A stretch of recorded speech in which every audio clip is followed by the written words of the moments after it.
Bakit kaya grabe ang iyak ni Ayabs habang nagdadasal?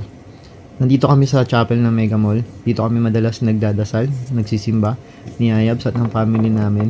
At makikita nyo rito, mapapanood nyo rito na itong si Ayabs, grabe ang iyak habang kinakausap si God.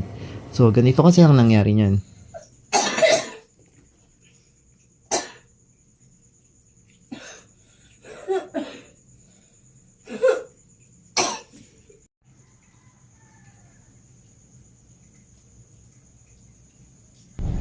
So okay, dito tayo ngayon.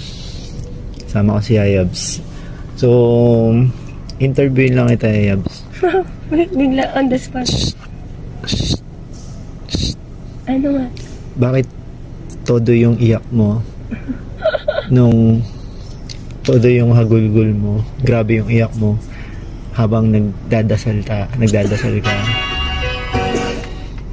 habang nagdadasal ka doon sa chapel habang kinakausap mo si God. So, ano yung mga dinasal mo at bakit grabe yung iyak mo? Yun. Grabe naman yun. Pwede ka sumagot ng walang hindi tumatawa. Wait lang kasi naiyak ako kaya kailangan Sige, ganun. pwede kang umiyak ulit. Okay lang, sige, pwede kang umiyak ulit. Okay lang naman yun, iiyak mo ulit yan. Much better kang iiyak mo ulit yun. It's okay. No? Yeah. Hindi. Siyempre, naisip ko naman number one, siyempre. Wait lang. Yung mga mahal ko sa buhay na may iwan, siyempre. Lalo na, siyempre maliliit pa yung mga anak natin. O, diba? Hindi pa ako ready. Yun. Siyempre.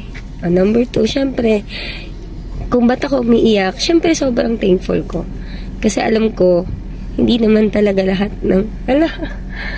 ng tao nabibigyan ng second chance. Second chance I ba yun? think lang naman na second chance ba yun. Hindi naman second chance yun eh. Sa akin, hindi siya second chance. Ano na siya? Pang-apat na chance.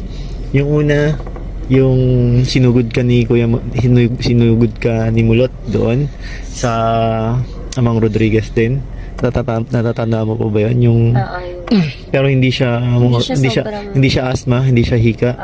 Parang ano ba nangyari doon?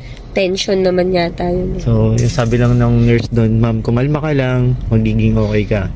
Yun lang naman sinabi. Ano yun? Strong emotion lang din yun, di ba? Parang hyper. Basta may sinabi so, parang yun yung time na ano, yun yung doon yung lumabas yung lagi kang hinihimatay. Pero yun nga, parang akala natin na stroke ka na kasi hindi, parang na epilepsy. Tsaka hindi na ako makagalaw. I mean, namamanhid. Parang stroke.